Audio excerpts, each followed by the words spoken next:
Hi hello నమస్తే.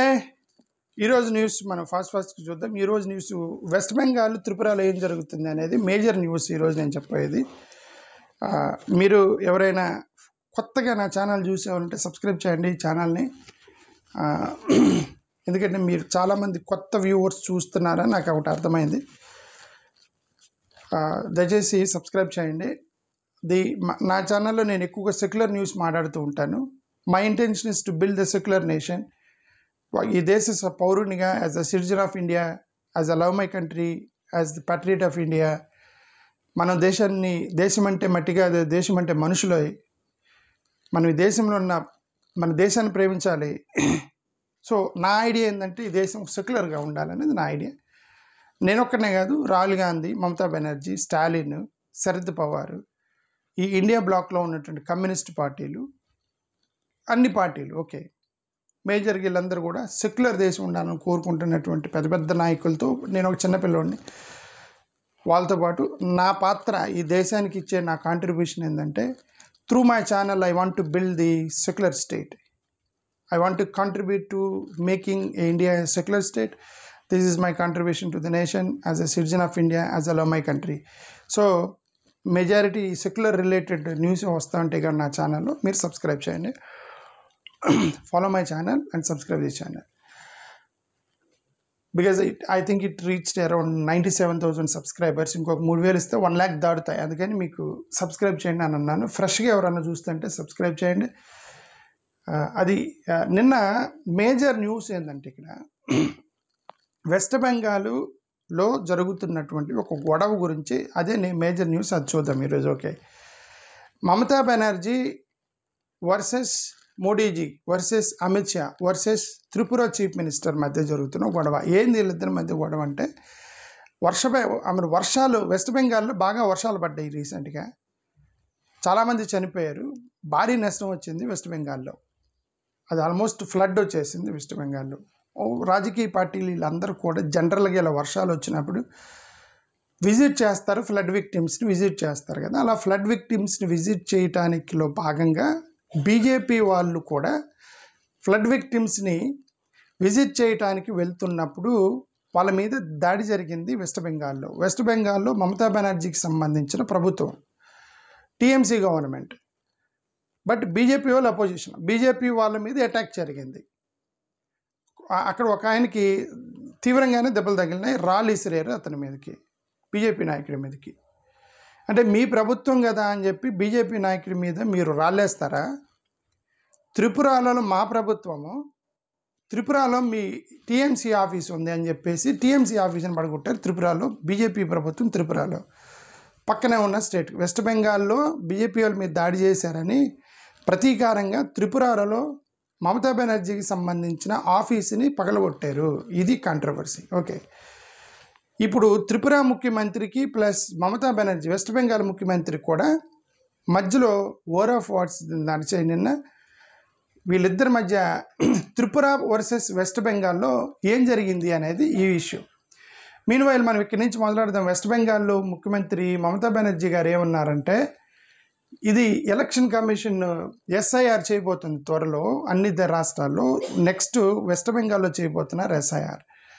ఈ special intensive revision చేయబోతున్నారు వెస్ట్ బెంగాల్లో. దాన్ని రిఫర్ చేస్తూ అమిత్ షా మోడీ గారికి చెప్తున్నారు, అమిత్ షా గారితో జాగ్రత్తగా ఉండండి, మీకు వెన్నుపోటు పొడుస్తాడు. ఆయన యాక్టింగ్ ప్రైమ్ మినిస్టర్గా అవుతున్నాడు, ప్రైమ్ మినిస్టర్ అవ్వాలని ఉంది ఆయనకి. మోడీ గారు జాగ్రత్త అమిత్ షా గారితో అని చెప్పి ఒక స్టేట్మెంట్ చేసింది. Mamata Banerjee accuses Amit Shah of acting like prime minister, wants Modi of Mirza for betrayal. మీరు అతనితో జాగ్రత్తగా ఉండండి ఒక స్టేట్మెంట్ చేసింది. ఈ యొక్క ఎఫ్ఐఆర్ ఏమంటారు, ఎస్ఐఆర్కి సంబంధించి అది ఒక స్టేట్మెంట్. ఇది ఇంకొక స్టేట్మెంట్ ఏంది, అతను బీజేపీ నాయకుడు ఎవరైతే నా మీద దాడి చేశారన్నాడో అతను ఏమన్నాడంటే, నా మీద రాళ్ళు వేసేటప్పుడు మేము దీదీస్ మెన్న అన్నారు అని చెప్పి అన్నాడు. అతను నన్ను చంపుదాం అనుకుంటున్నారు అని చెప్పేసి అతను బీజేపీ ఎంపీ ఎవరి మీద ఇతను రాళ్ళు వేశారు, అతను ఆ రాళ్ళు వేసేవాళ్ళు నన్ను చంపబోయారు, మేము దీదీస్ మెన్న అన్నారు అని ఒక ఎలిగేషన్ చేశాడు. అది దీనికి సంబంధించింది. ఇది ఎక్కడ వచ్చింది, మన రీసెంట్గా ఇక్కడ రాయ్బెరీలో అదే హరి ఓం అనేటువంటి ఒక దళితుడిని కొట్టినప్పుడు కూడా ఈ పదం వచ్చింది. ఐఎమ్ బాబాస్ మెన్ అని హరిఓంని కొడుతున్నప్పుడు అతను రాహుల్ గాంధీ అన్నాడట. Mental unstable person, okay, Dalit man Hariom కొడుతున్నప్పుడు ఏమిరా రాహుల్ గాంధీ అన్న వీఆర్ బాబాస్ మెన్ అని అన్నారు కొట్టేటప్పుడు అనేటువంటి పదం వచ్చింది. ఇప్పుడు బీజేపీ వాళ్ళు చూడండి ఇక్కడ ఇదే పదం వాడుతున్నారు. ఇక్కడ వీళ్ళు వాళ్ళు రాళ్ళేసి నన్ను చంపబోయారు, వీఆర్ దీదీస్ మెన్ అన్నారు అని చెప్పేసి ఇక్కడ ఒక ఎలిగేషన్ చేశారు ఇక్కడ బీజేపీ వాళ్ళకి సంబంధించి. ఇది వాళ్ళిద్దరికి సంబంధించి. ఇక్కడ టీఎంసీ వాళ్ళు their accusing BJP of state sponsored terror in Tripura. ఎందుకు త్రిపురలో వీళ్ళు బీజేపీ వెస్ట్ బెంగాల్లో బీజేపీ నాయకుడి మీద రాళ్ళేసి కొట్టారని త్రిపురలో వెస్ట్ బెంగాల్ టీఎంసీకి సంబంధించిన ఆఫీసును పడగొట్టారు.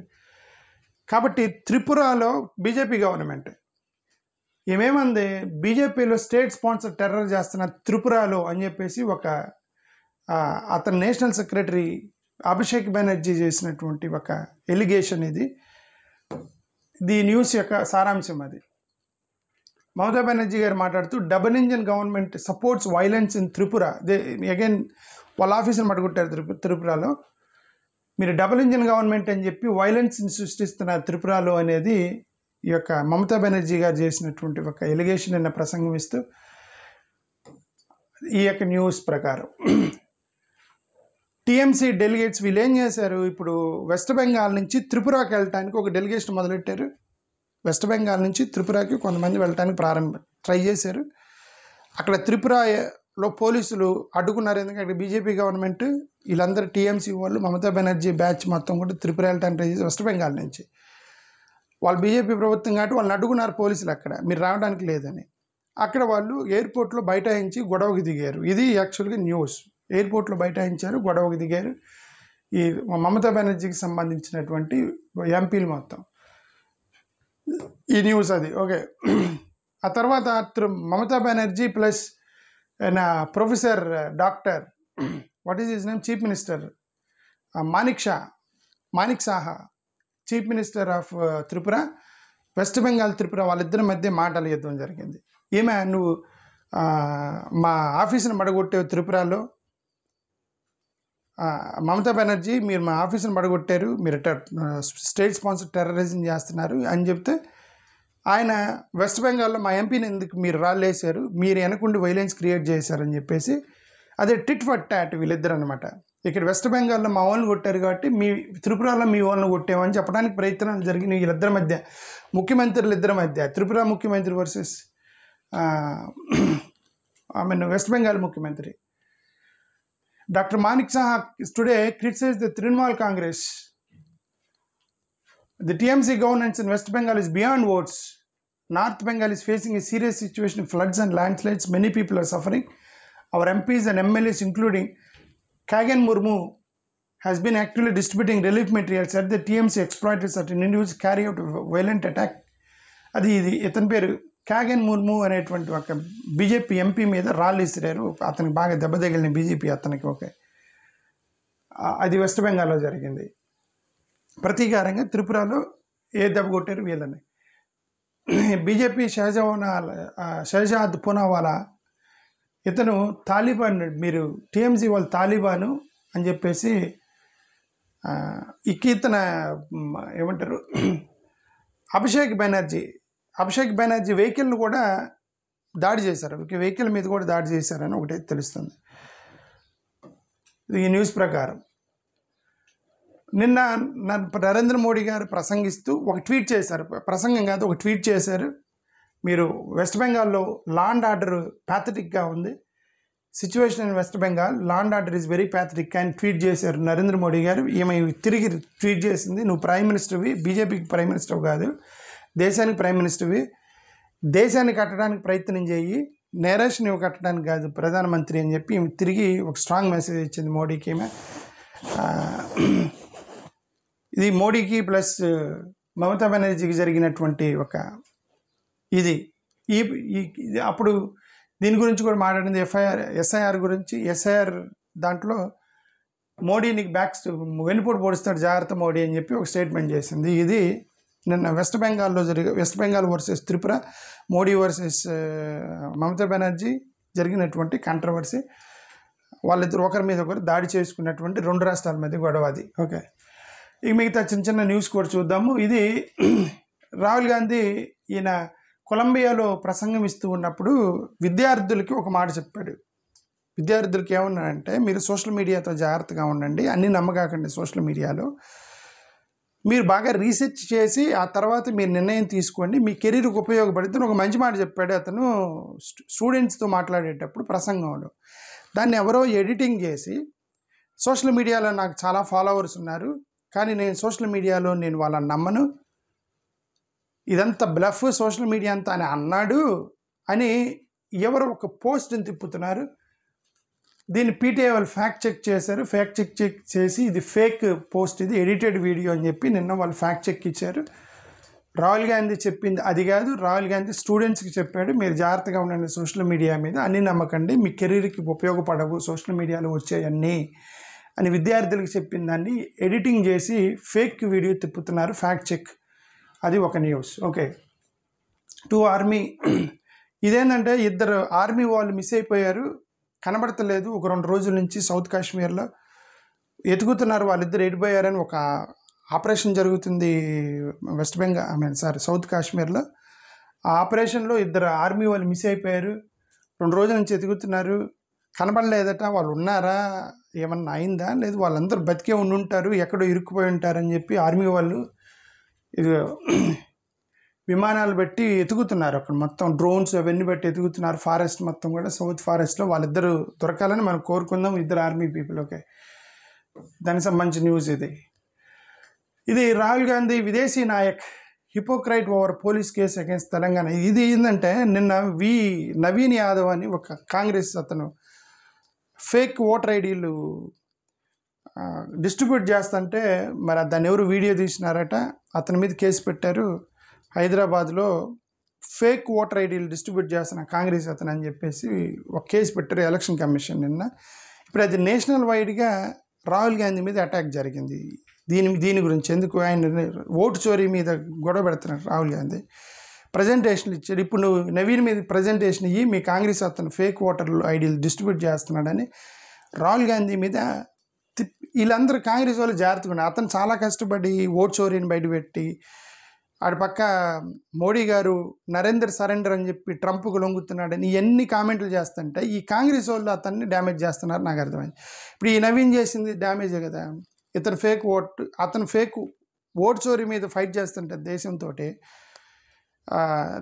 ఏమంటారు దేశంలో ఉన్న బీజేపీ వాళ్ళ మీద, ఇతను ఈ నవీన్ లాంటి వాళ్ళు మరి ఫేక్ ఓటర్ ఐడీలు డిస్ట్రిబ్యూట్ చేస్తే మరి ఇంకా అతను ఆర్గ్యుమెంట్ పోయింది కదా. వీళ్ళు జాగ్రత్తగా ఉండాలి కాంగ్రెస్ వాళ్ళు. They should help Rahul Gandhi, they should not damage Rahul Gandhi. That's what I want to say. నిన్న చిదంబరం ఇష్యూ కూడా ఇదైంది. నరేంద్ర మోడీ గారు మాట్లాడారు చిదంబరం విషయం. ఇదిగో చిదంబరం అని ఒక మాజీ హోమ్ మినిస్టర్ అన్నాడు, ఎవరో విదేశీ యొక్క ప్రెజర్ వల్ల మేము 26/11 దాడుల మీద మీ ప్రతీకారం తీర్చుకోలేకపోయామని అన్నాడు. ఆ దేశం మీద చెప్పు అన్నాడు నిన్న మోడీ గారు. ఎవరు వల్ల? చిదంబరం చేసిన స్టేట్మెంట్ వల్ల.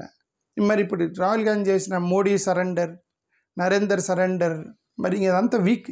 వీళ్ళందరూ కలిసి, ఈ కాంగ్రెస్ వాళ్ళందరూ కలిసి రాహుల్ గాంధీని వీక్ చేస్తున్నారు. అతను కష్టపడుతున్నాడు, అతను కష్టపడి డెమోక్రసీని కాపాడటానికి ట్రై చేస్తున్నాడు. ఇది వీళ్ళు కాంగ్రెస్ వాళ్ళు అతనికి సపోర్ట్ చేయకపోగా అతన్ని వీక్ చేస్తున్నారు. ఇది నాకు అర్థం.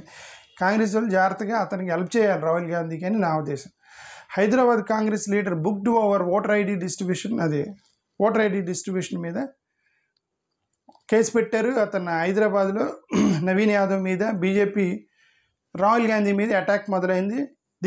మీ నవీన్ మీద ప్రజెంటేషన్ ఇవ్వాలి, ఇది సంగతి. ఓకే, ఈ అక్టోబర్ 13వ తారీఖున సిట్ ప్రోబ్ జరగబోతుంది. రాహుల్ గాంధీ ఓట్ చోరీ ఎలిగేషన్ జరగబోతుంది. అంటే అతను ప్రజెంటేషన్ ఇచ్చాడు కదా రాహుల్ గాంధీ గారు, కర్ణాటకలో ఒక ప్రజెంటేషన్ ఇచ్చాడు. దాన్ని ఫ్యాక్ట్ చెక్ చేసినటువంటి ఒక అడ్వకేటు, మేము వెళ్ళి ఫ్యాక్ట్ చెక్ చేసాము, ఇతను చేసినంత కరెక్టే ఓట్ చోరీకి సంబంధించి, మీరు దాని మీద సిట్ వేయండి అని ఒక కోర్టుకు వెళ్ళాడు ఒక అతను. అది 13వ తారీఖున విచారణ జరగబోతుంది అనేది న్యూస్.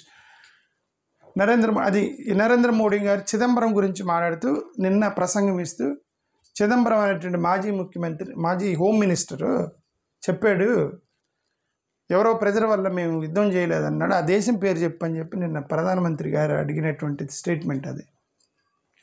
ఇదేంటంటే జయరాం రమేష్ చేసిన ఒక పోస్ట్ ఇది. అమెరికా 7 మే 2025 అమెరికా యుఎస్ డిపార్ట్మెంట్ వాళ్ళు ఒక అడ్వర్టైజ్మెంట్ ఇచ్చారు. ఆ అడ్వర్టైజ్మెంట్ ప్రకారం ఒక పబ్లిక్ నోటిఫికేషన్ ఇచ్చారు. ఆ పబ్లిక్ నోటిఫికేషన్ ప్రకారం ఈ రేథియాన్ మిసైల్స్ అనేవి Canada, Taiwan, Bulgaria, Hungary, Poland, Sweden, చెక్ Republic, South Korea, Kuwait, Japan, Finland, Germany, UK, Italy, Netherlands, Norway, Belgium, Australia, Turkey, Spain and Lithuania ఈ దేశాలకి ఈ మిసైల్స్ని మేము అమ్ముతున్నామని ఒక పబ్లిక్ నోటిఫికేషన్ ఇచ్చింది అమెరికా. ఈ దేశాలకి ఎప్పుడు మే 7, 2025. ఆ తర్వాత ఇండియాకి అమెరికాకి గొడవ అయింది టారిఫ్ మీద. మనకి వాళ్ళకి గొడవలు వచ్చి ఇప్పుడు కొత్తగా కొన్ని దేశాలను యాడ్ చేశారట. అమెరికా వాళ్ళు ఈ రేథియన్ మిసైల్స్ ఈ దేశాలకు కూడా అమ్ముతున్నారు. వాటిలో పాకిస్తాన్ ఉంది. ఖటార్, Oman, Saudi Arabia, Israel, Turkey and Pakistan. అంటే ఇప్పుడు ఈ రేథియన్ మిసైల్స్ని అమెరికా పాకిస్తాన్కి అమ్ముతుంది. అది మరి భారతదేశం మన శత్రువు, వాళ్ళకి అమ్మితే మన మీద అటాక్ చేయడానికే కదా. సో కాబట్టి ఇప్పుడు అమెరికా వాళ్ళు పాకిస్తాన్కి అమ్ముతున్నారు. కాబట్టి మనం ఈ ఫారెన్ పాలసీలు ఫెయిల్ అయ్యామని చెప్పడానికి ఆయన ఉద్దేశం అయ్యిండి వచ్చి జయరాం రమేష్ ఇది పోస్ట్ చేయటం అతని ఉద్దేశం. Diplomatic climate changes, that's what you want to say that మనం డిప్లొమసీలో ఫెయిల్ అయ్యాము, అమెరికాని మీరు కన్విన్స్ చేయలేకపోయారు, అమెరికా వాళ్ళు వెళ్ళి రేథియన్ మిసైల్స్ పాకిస్తాన్కి అమ్ముతున్నారు, వాట్ మోడీ గారు ఏం చేస్తున్నారు మీ ఫారెన్ పాలసీ అని అతని ఉద్దేశం అయ్యిండి వచ్చి జయరాం రమేష్ అది పోస్ట్ చేయటంలో. ఓకే, నిన్న ఓవైసీ గారు చేసినటువంటి ఒక పోస్ట్ ఇది. ఈయన మా బిఆర్ గవాయ్ గారికి మీద అటాక్ జరిగింది కదా, దాన్ని మీరు రిఫర్ చేస్తూ ఓవైసీ ఏమన్నారంటే, ఏమండి మీరు రాకేష్ కుమార్ అతని పేరు రాకేష్ పేరేంటి అతని ఇస్రేసిన అతని పేరు రాకేష్ కిషోర్. ఓకే, రాకేష్ కిషోర్ అనే పేరు ఉన్న వ్యక్తి కాబట్టి మీరు అతని మీద కేసు కూడా పెట్టలేదు. అదే కనుక అసాద్ అయితే ఏం చేసి ఉండేవాళ్ళని అడిగాడు నిన్న మోడీ గారిని. చీఫ్ జస్టిస్ ఆఫ్ ఇండియా మీద బూట్ వేయడానికి ట్రై చేశాడు ఒక అతని పేరు రాకేష్ కిషోర్ కాబట్టి నువ్వు అతని కేసు మీద కూడా పెట్టలేదు, ట్వీట్ చేసి వదిలేసినావు. ఒకవేళ అతని పేరు అసాద్ అయితే ఏం చేసేవాడివి? అతనికి ISI terrorist, Pakistan terrorist, ISI links ఉన్నాయి, హీజ్ యాంటీ నేషనల్ అని చెప్పి రచరచ చేసేవాళ్ళవి కదా. అతని కనుక అసాద్ అయి ఉంటే అదృష్టం కొద్దీ అతను రాకేష్ అయి ఉన్నాడని చెప్పి ఒక స్టేట్మెంట్ చేశాడు ఇతను ఓవైసీ. ఓకే, అది ఓవైసీ నుంచి వచ్చిన స్టేట్మెంట్. ఇది చిదంబరంకి సంబంధించిన ఆల్రెడీ చూసాం. ఇది ఫైనల్గా ఇదేంటంటే అది కర్ణాటకలో ఈయన ప్రహ్లాద్ జోషి గారు ఈయన ఏమన్నారంటే, వాళ్ళు ఎకనామిక్ సర్వే చేస్తున్నారు కర్ణాటకలో. ఎకనామిక్ సర్వే చేస్తుంటే కర్ణాటకలో ఎకనామిక్ సర్వేకి సంబంధించి ఇతను ఒక స్టేట్మెంట్ చేశాడు. మీరు ఇవ్వండి, ఏమంటారు, మీరు బాయ్కాట్ చేయండి అని ఒక స్టేట్మెంట్ చేశాడు ఇతను ప్రహ్లాద్ జోషికి. కాంగ్రెస్ వాళ్ళు ఇదంటే మేము ఏమంటే కులగణన చేస్తున్నాము, మోడీ గారు కూడా కులగణన చేస్తామన్నారు, మేము ఎకనామిక్ సర్వే చేస్తున్నప్పుడు కులాలను లెక్కిస్తున్నప్పుడు పార్టిసిపేట్ చేయొద్దని చెప్తావేంటి, యాంటీ బీసీఆర్ నువ్వు అని ఇతను నేర్చుకున్నారని కాంగ్రెస్ వాళ్ళు మొత్తం కలిసి ఇతను చేసిన స్టేట్మెంట్ మీరు వెనక్కి తీసుకోండి, విత్డ్రా ఈ statement against social and economic survey say serious Congress leaders. ఇది డిఫరెంట్ న్యూస్ నిన్న జరిగింది. ఓకే, థ్యాంక్ యూ, నమస్కారం.